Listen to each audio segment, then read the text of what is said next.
This week on the WriterCon podcast.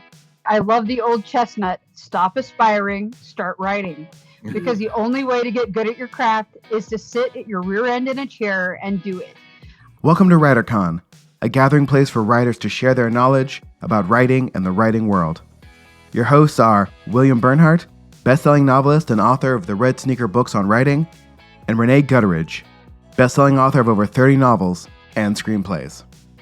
I am joined today, as usual, by our sound engineer, Jesse Ulrich, and filling in for Renee, the sensational author of Red Rain and 6 other books, and my wife, Lara Bernhardt. Lara, thanks for joining us.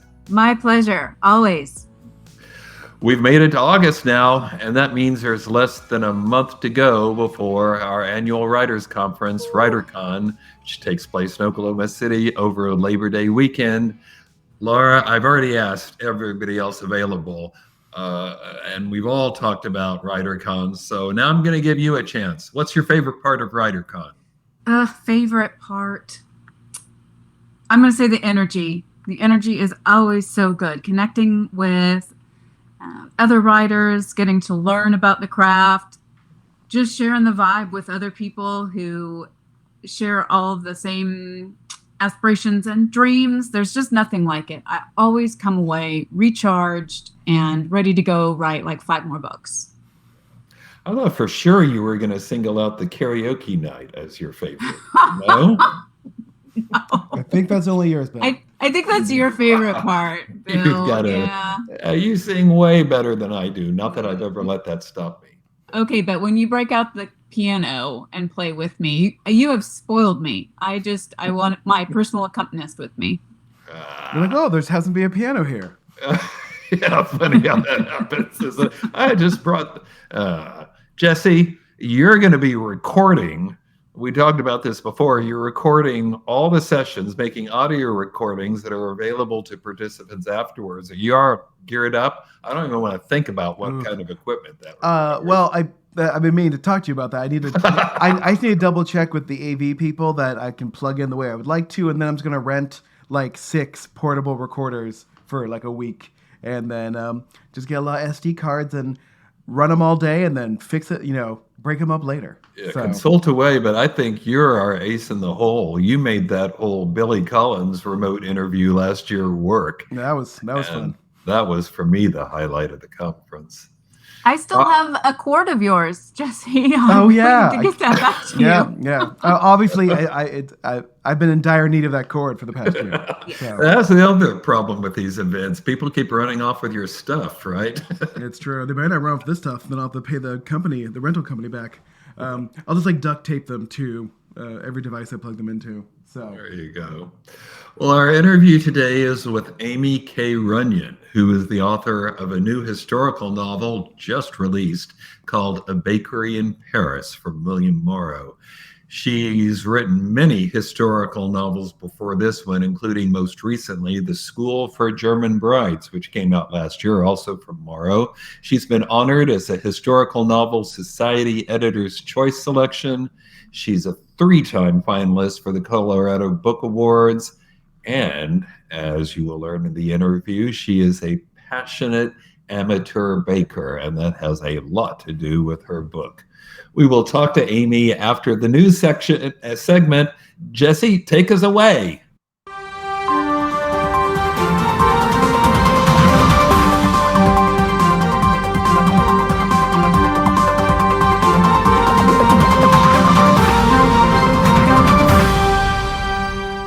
Well, I really like this first news story because it's like happy news and good stuff and not hand-wringing about Random House firing loads of people or diminishing book sales or whatever. But this involves our friends at Draft2Digital, which you've heard us mention many times before. They've sponsored this podcast and WriterCon. They are the single largest aggregator or distributor, if you will, of ebooks after Amazon, of course. But Draft2Digital is where you go so that you can get your ebooks distributed every place that isn't Amazon. I mean, they'll send it to Amazon too, but what about the other 30 to 40 other places and libraries and whatnot? Draft2Digital can help you out with that. And now they have acquired a company called selfpubbookcovers.com, SPBC. You can find their website. And for several years now, that company's been a marketplace for book covers where indie authors or small presses or whoever wants to use it can purchase. There's a selection of thousands of original, one-of-a-kind cover designs by many totally professional cover designers. And now that they're owned by Draft2Digital, that company's covers are available to Draft2Digital clients.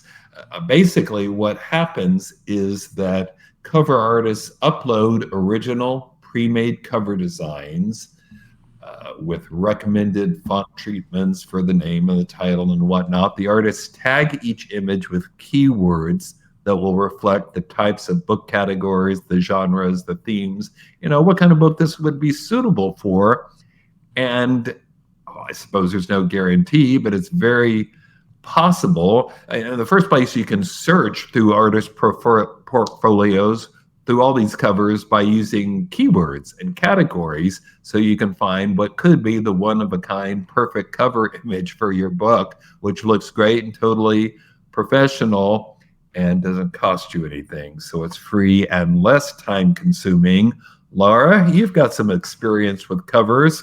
Think this might make life easier for small presses and self-publishers? Absolutely. Absolutely. As soon as I saw this announcement, I hopped over to take a look at the page.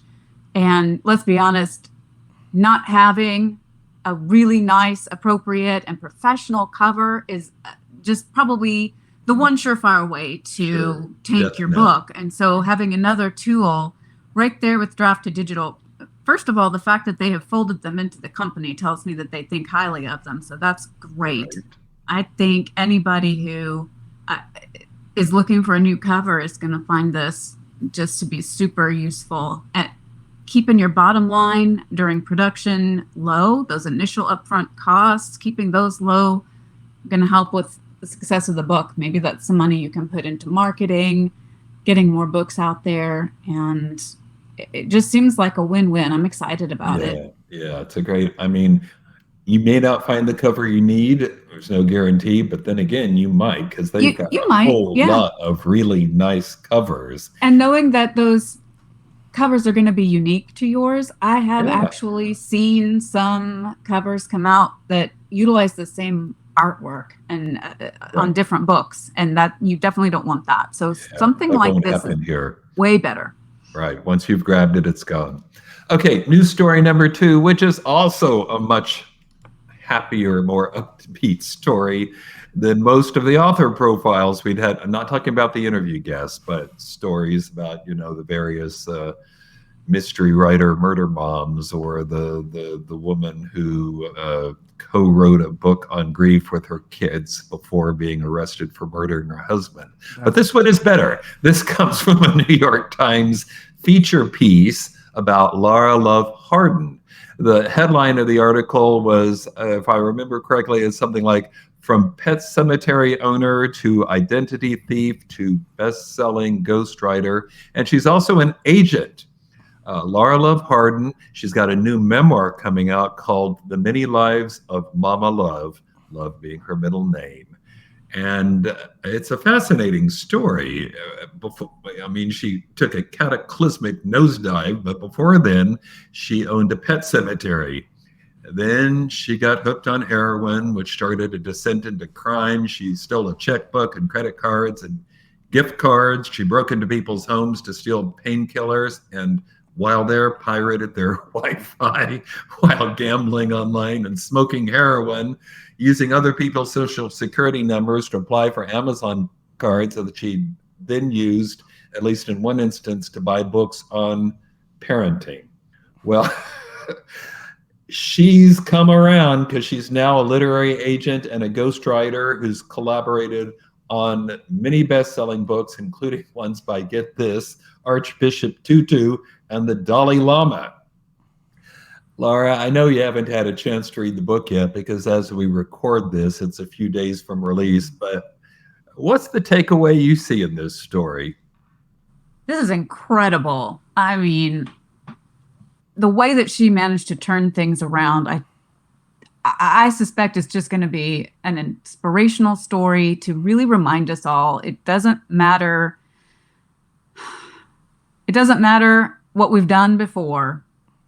Even when we've hit rock bottom, you can always come back. You can always come back and be successful. Don't give up. Keep moving forward. I'm really excited to see this. I'm just a little bit incredulous, but isn't this what we tell our aspiring writers? Don't give up. Don't give up. You've got to keep after it. And how nice that this story has a happy ending. Yeah. And that's what we tell people who develop these personal problems too. Quit, brush yourself off, get back to work, right? And definitely, that's what she's done so well. Jesse, you got to admit, this is a happier story than the murder moms.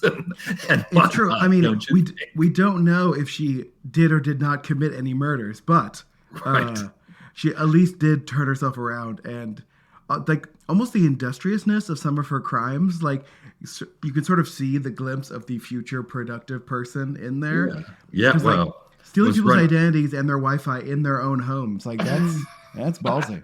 And apparently it became the shot caller at the jailhouse where she spent several months. So yeah, there was potential. She's had dinner with Oprah, for Pete's sake. So yeah, take that, James Patterson. I knew you'd get in the James Patterson jab at some point. Yeah. He's the one you want behind bars. I know. That's right. All right, Jesse, cue up the music. Let's talk to Aimee Runyan.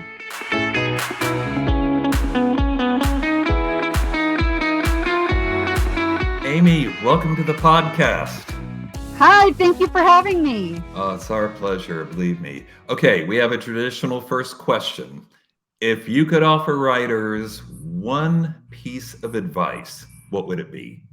Okay, I love the old chestnut. Stop aspiring, start writing. Because the only way to get good at your craft is to sit at your rear end in a chair and do it. I spent so long dreaming about what it would be like to be an author and to spend my days, making stories and weaving make-believe, all by myself, and getting paid to do it for a living. And I would be a lot further along in my career by now if I'd, stopped listening to the voice of reason and started writing a lot younger. The voice of reason is never going to take you to a writing career, is it? No, it's not. It's not. And that's fine. That's perfectly fine. No, I think that's a great, I used to phrase that first question as if you could offer to aspiring writers or writers and I just thought, no, we're all writers. Forget it. Yep. Stop aspiring, start writing. Yeah. Right. Hey, congratulations on the publication of your new novel, which will have just been out a few days when this podcast is released. It's A Bakery in Paris, right? Yep, absolutely. Tell us about that. Well, it's a dual narrative. Half of it is the story of Lisette, who is a privileged young lady living in Paris in the 1870s.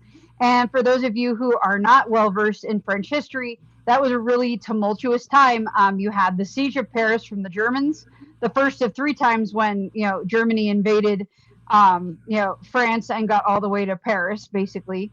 And following the defeat, basically the emperor was displaced and the army was quelled for quite some time. And so the people of Paris organized their own government known as the Paris Commune. And unfortunately, it was put down about 2 months. So the common people of Paris got to rule themselves for about 2 months, and it ended very badly. But it was, a fascinating and very interesting time in Parisian history. Mm-hmm. And the second timeline, we have our heroine Micheline, and it's in the days following World War II. So 1946, in the earliest days of the aftermath. And her father died in the early days of the war, and her mother's missing, and she's 19 years old and charged with raising her 2 younger sisters without much help. And so, a lot of her agency has been taken away, and she has to figure out a way to carve a life for herself and to provide for her sisters at a very young age. And the connection between the two stories is the bakery, right? Is the bakery? Yes, they find their path in life through the same little green bakery in the heart of Montmartre, which is a small little region of Paris. It used to be basically a separate village from Paris, and it was they are related. They are a great grandmother, great granddaughter, and so it's not the whole. I would definitely want to avoid the trope of her finding some treasure of her grandmother's that leads to great grandmother's that leads her to a deeper understanding of herself. But there is a hint of that in that they both find their path in life through this simple little green bakery. Okay, so now I have one critical question that I can almost guarantee you were not expecting. So I have one daughter who loves Emily in Paris and another who loves the Great British Baking Show. So who's going to love this book more, Katie or Madeline? Oh, that's a great question. I actually haven't seen Emily in Paris, but I am a massive fan of the Great British Bake Off. So, I think this might sit better with the baking show daughter. Just because I mean, it's it doesn't have the high fashion. I'm guessing Emily in Paris is a little bit to do with the fashion industry, and this is kind of the opposite of that. It's like Paris at its low moments. It's not the rise of Christian Dior and all that stuff, which is fabulous. But it really does have to do with the inner workings of a Parisian bakery. Which is kind of a special place. But I love like Mrs. Harris Goes to Paris as much as I love the Great British Bake Off. So I think it really will appeal because there's a lot of Paris in this book, a lot of Paris. So it could be something that they'll both love. Yeah. I hope. That sounds fantastic. So, thank you. Both of your novels feature kind of unsung women heroes. Correct? Don't you think? Yep, absolutely. Yes. Absolutely. So what do you find most compelling about these characters? They're women that, I think that because a lot of our history is told through the lens of Victorian historiography, which is the writing of history, and they make women out to be a little bit more passive than they are, or they write them out of history entirely. And so I just find it fascinating to find that, it was that women wielded a fair amount of influence. They might not have been, holding political office or, directly in charge, but they wielded a lot of influence, and it wasn't just parlor politics. And so delving into those different stories throughout the course of my career has been, fascinating. My tagline is celebrating history's unsung heroines. And that's, what I always hope to set out to do. I love that. I can tell I'm going to love this book already. Oh, thank you. You mentioned that we have the two different timelines going in this book. Could you share with us why you decided to choose that format? Well, the gentleman I was dating at the time, and this is early 2020, and I was looking for different book ideas after Across the Winding River, which was my 5th book. Yeah, that sounds about right. And I was dating a historian. And he said, Aimee, you really should consider writing about the Paris Commune since you're looking for ideas. And the Paris Commune, 1870s, one of the trickiest parts about selling historical fiction is that it needs to be a familiar enough time period that people are interested in it. And so I thought tying it in with the post-war would be something new and fresh because it's familiar enough that people are going to be interested in it. But it's not the whole, the French spy narrative in World War II has been done so much. I just did not want to jump back into that. But I liked that, we have one timeline where we're going directly through a conflict with the siege of Paris and the Paris Commune and the aftermath of the Commune, which was awful. And then the aftermath and Paris rebuilding itself. And we see that's how their stories are parallel. And that these are periods where Paris was really redefining and restructuring itself. And after 1870, we had La Belle Époque, the beautiful period, with the 1880s, which is where Paris was the center of the universe. It really was. The cultural, artistic, musical world centered around Paris. And it was because of how well it rebuilt. And whereas I don't think Paris really recaptured that same sphere of influence after World War II, it did rebuild really successfully, but it was painful. And, me being a staunch pacifist, I liked showing the rebuilding and, the price that they paid for going to war in the first place. Right. Yeah. I really appreciate that.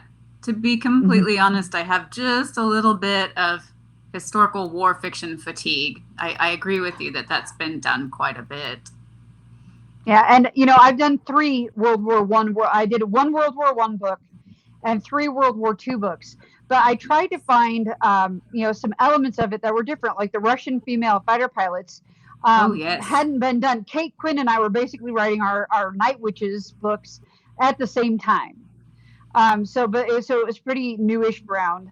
In Girls on the Line, we have the female telephone operators, the Hello Girls from World War One, that really hadn't been done before that. It's been done a couple times since. And then, School for German Brides with the Nazi bride schools. And that was tricky because you're writing from inside the lion's den, and trying to make, human characters out of monsters. But you have to make them human or it's mustache twirling villains if you don't. So that was hard. That was very hard. That sounds brilliant, though. You found some really unique ways to approach those stories. Those sound really good. Yeah. Thank you. But I think that's a key to success in the writing genre is finding stuff that's familiar, because the reason why editors were buying World War II fiction and World War I to a slightly lesser degree, hand over fist, is because people were reading it. It's a huge audience. Yeah, there's a big audience. I think people are burning out, and I think that we are looking for the next big thing. And who knows what that will be. But we're kind of, it's like any market. It's like the real estate market, what have you. It goes through ebbs and flows, and we're in a weird kind of transition period. And it's fine. You just weather the storm. The storm. But finding, finding elements of story that are just different enough to stand out in a crowded market, that's one of the keys of success. But it's hard to come up with something that's new and different. But that's why I thought including the post-war timeline with A Bakery in Paris would allow me to write about the Paris Commune, which was might have been a harder sell all by itself. So I really would have it would have been great to delve 100,000 words into the bakery to Lisette's story. But I think that Michelin's story really did help elevate it, so it worked out well. And the good news is that lovely historian that helped pitch that idea, I married him a year later. So, it's a happy end of the story. Yeah, and a great piece of advice to all historical fiction authors, having a live-in historian is aces, let me tell you. It's really helpful. I would bet so. So, enough about war, because I think the next best thing should be baking. So let's talk. Yes, let's baking get back. books. And that is something very unique about your book, right? I love to cook too. So, my favorite parts are going to be the recipes. I put recipes at the back of my Daniel Pike novels. The character also coincidentally likes to cook, although I think yours are, you're baking, right? And I think you're using the recipes as another way of connecting with the readers. Am I right about that? Oh, absolutely. Absolutely. And the thing was, I mentioned various recipes, various recipes throughout the book, obviously, because Michelin's in baking school and Lisette is starting up a bakery from scratch. Haha, all puns intended. And, I wanted to, because Micheline struggles with it more than Lisette. And her finding, she does find her grandmother's recipe, and she finds it as it's a little talisman of good luck, because her grandmother great grandmother had to start from the bottom up too, but she had the advantage of learning at their at the hip of her family chef. But I put the recipes in at the very end. I very carefully chose the recipes that had some meaning, and they were original Kagam recipes. So for those of you who read the book, don't try to follow the recipes as they are, because they are archaic recipes. Like they say, put it in a hot oven. Well, what the heck is a hot oven? By the way, that's about 450 degrees. But you can find more scientific modern recipes that are easier to follow, and I'll be doing a baking series on my social medias once or twice a week. Yeah, starting on launch day, I'll be sharing my chocolate cheesecake recipe, and I'll do a short reel introducing the recipe on my social media platforms: Facebook, Instagram, maybe Twitter or X, whatever they're calling it nowadays. Yes. And then I'll be directing everybody. I'll post the ingredients, but then send everybody to my blog for the full directions, because doing a full produced baking video would require a production crew and a lot more time than I have. But I figure the little introductory reels and then sending everybody for printable instructions on my website is far more useful. And some of the recipes are direct from the book. Like the French sablaise will be one of the first ones. There's rose petal jam. It's a little bit of an homage to like water for chocolate, because it's a very romantic recipe toward the end of the book that she gives as an apology. And so I share a lot of those recipes, and some of them are very traditional, like the sablé, clafoutis, croissants, and that sort of thing. But then some of them are a little bit, my cheesecake, which is definitely not in the book, and the rose petal jam, which is definitely something unique. So, yeah, it's a fun project. Yeah, sounds great. How did you handle all the research for this book? Did your husband help a lot? Did he? I mean, I'm trying to take all of this in, and it just sounds like an enormous project. Yeah, it was. And I did write a lot of this before the world opened back up again for international travel. I got to go to Paris last summer in 2022. And I got to see all the places from the book, including the bakery, because I lived on Google Maps and I found the perfect bakery to model it on in Montmartre, and it was green. And so I made my bakery green, but a darker shade, and because it was more of a pale green. And I went and I'd check the hours like 18 million times. And I go and the place is boarded up. It had permanently closed just a few weeks before I showed up. Oh, no. So I didn't get to go into the bakery and order and look around and tell the owner, like, I'm basing a book on your bakery. Oh, but sadly it was boarded up. I didn't see a for sale sign because it's probably just as well, because I do not need to own a bakery in Paris right now.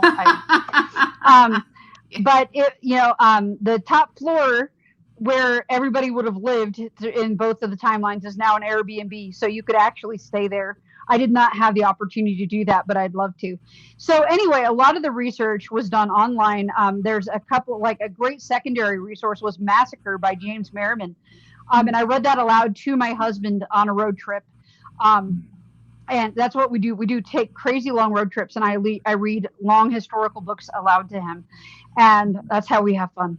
And but I had to do, I did a lot of research. Honestly, I knew a lot about the World War II period, and because it was the period after, I didn't have to worry about specific timelines for things like battles and that sort of thing. So I had some leeway there. It really is a human story. But I researched online, like through the Red Cross, how people managed to go about searching for lost family members after the war and some of the legalities there. But there are great resources online for that. But that was, for German Brides and for A Bakery in Paris, both of them were written in less than ideal conditions. I mean, A Bakery in Paris, or German Brides rather, I was at home homeschooling my two kids as a newly single mom. Yeah, it was a lot. And I was writing it in 300-word stretches in the middle of the night. That's really hard. Yeah, it was. A Bakery in Paris, it was a little bit calmer period. Not to say everything was back to normal, but it was, it was a little bit less chaotic, so it felt great. But it was not ideal circumstances for getting to do a lot of on-the-ground research. Whereas for my next book, I got to spend a week in Paris doing archival research, and it felt like such a treat. So, well, you were kind of starting to touch on this, but I'm curious. So, what does your writing day look like now? So, previously, it sounds like it was a writing night, and let me just say, I've been there, and so I completely understand writing in fits and bursts, and I understand how frustrating that can be. But is that very different for you now? Do you still have a set? So, do you have like a set writing schedule, or do you just write whenever you can?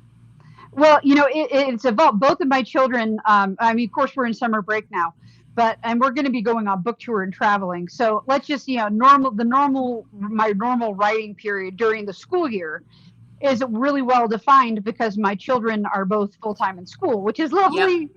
And Been there too. So, yep. It's gorgeous. It's gorgeous. You don't appreciate the school system so much until you don't have it. Mhm. And so, yeah, they're in school full time. They get on the bus at like 7:15 in the morning, something crazy. And so I basically curl up in my recliner and start writing immediately as soon as they get off to school. And I kind of have evolved to be, and sometimes I start writing before they get up because the peace and quiet of the house. I'll wake up at 5 and start writing and get in 1,000 words before the house is woken up. And, that 5 to 7 a.m. period is magic. It really is for me. And for other people, it might be, noon to 2 or to midnight to 2 a.m. And that was not my time, but I evolved to be able to do it during a lockdown. I'd sleep till 9 a.m. and then we'd start homeschooling. But it was just, because my son is a pretty early riser, there was no way I could have done morning writing when he was not in school. Right.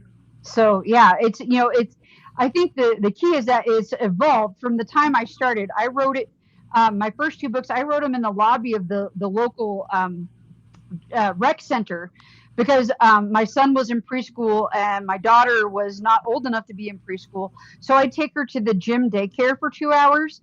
And instead of going to work out like I probably should have done, I sat in the lobby with my laptop and wrote for 2 hours of cheap childcare.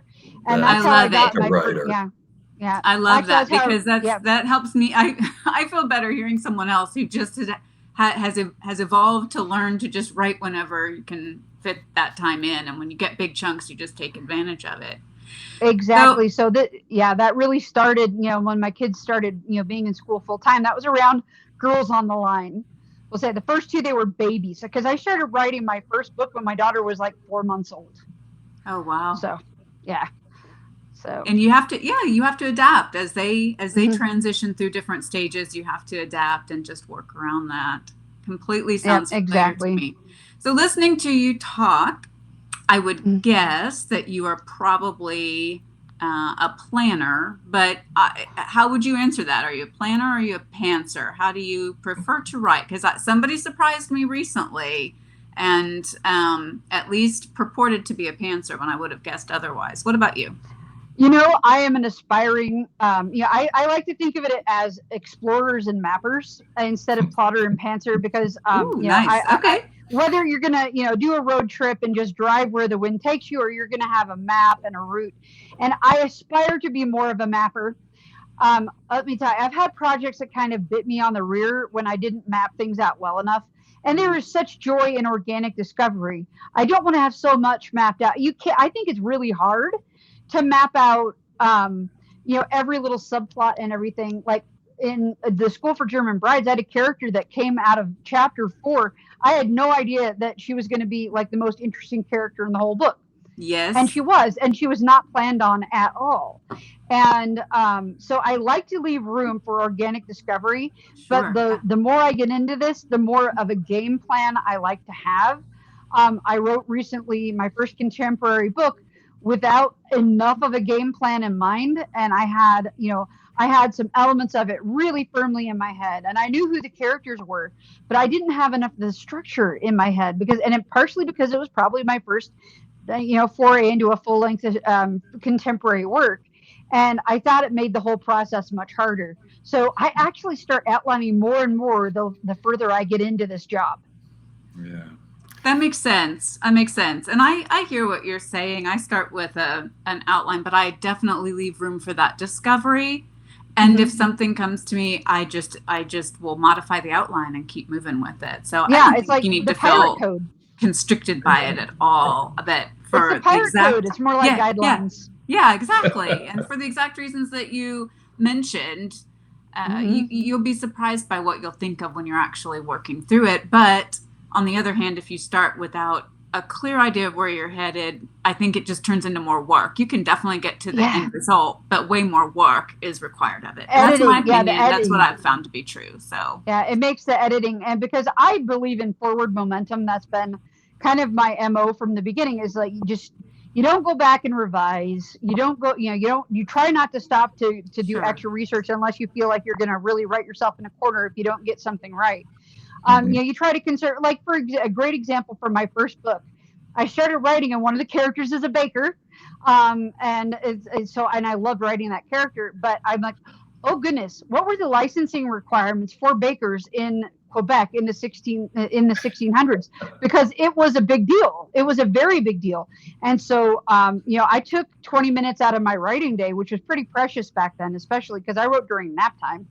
And I Googled it and did my research there because I didn't want to write something that I would have had to completely change. Sure. Like change their career entirely if it simply wouldn't have been possible.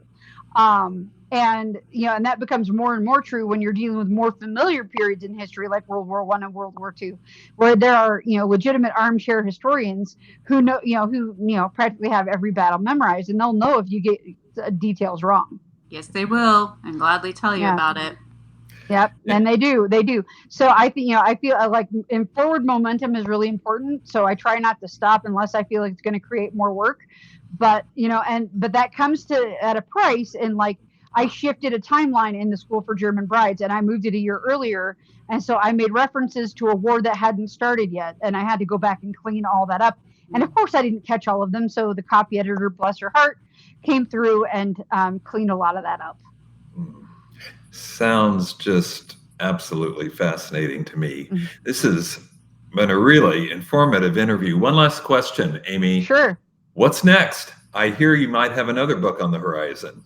Yes, so I have a book coming out February 13 of 2024 called The Memory of Lavender and Sage. And whereas A Bakery in Paris is my love letter to Paris, The Memory of Lavender and Sage is my love letter to Provence, which is where I lived in France when I was a student. And it's a story about a woman who's reconnecting with her family roots and trying to save a small village that her mother loved so much from, falling by the wayside like so many French villages are. And it's contemporary, and it was a lot of labor and a lot of love.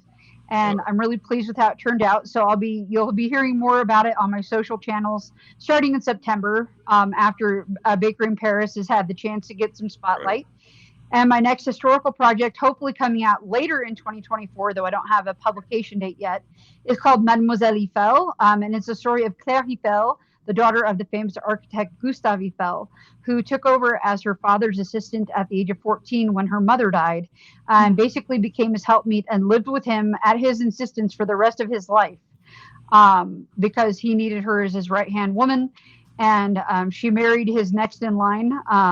Adolphe Salle was his next in line to take over the company.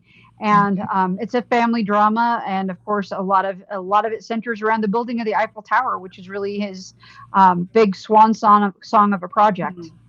And Aimee, my last book was set in Florence, which isn't that far from France. I think we should all probably be going on research trips together. For sure, for sure, and that's been such a joy. Since the world opened back up a little, I've gotten to go to Europe twice. And it had been like 12 years since my previous trip. So, it's, something that I think there's nothing that compares to the power of a research trip for making fiction come to life. And I'm so fortunate, so thankful that I've had the chance to travel for my next few projects. It's just been incredible. Well, this has been an incredible interview, Aimee, and thank you so much for being on the podcast. Oh, thank you for having me. I really appreciate it. Parting words, Lara. Yes. Is Red Rain still on sale? Oh, you know what? It is on sale, but I guessed as much. It's on sale you mean on sale? It's 99 cents, but I don't think it will be by the time the podcast is out. Oh, I didn't mean sale that way. Okay. I'm saying, I'm trying to give you a chance to plug your book, Lara. Go for it. Red Rain is available. Red Rain is an uplifting, but poignant novel about persevering through the hard things that life throws at us. It's a story of empowering women and a story of friendship and coming through no matter what we have to face. And it is available everywhere and anywhere that you might like to buy books. And it's a terrific novel too. And while I've got you on the hook, Lara, I always do this in plug for WriterCon. So yeah. let's give the listeners a break from me. You tell them what's going to be happening at WriterCon.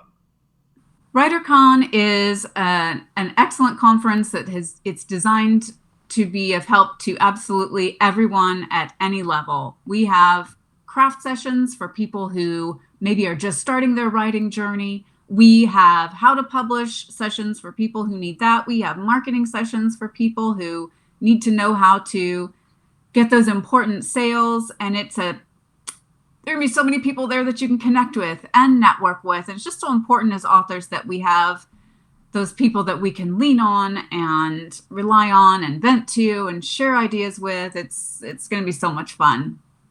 Absolutely. And that's September 1 through 4. That's Labor Day weekend in Oklahoma City. So start making your plans now. And ReaderCon. Don't forget ReaderCon too. And yeah, the readers. Everybody can come. Anybody who loves books. That's on Monday. If you want more information, visit the website. That's writercon.com. All right, everybody. Hang in there, keep writing. Until next time, remember, you cannot fail if you refuse to quit. See you next time.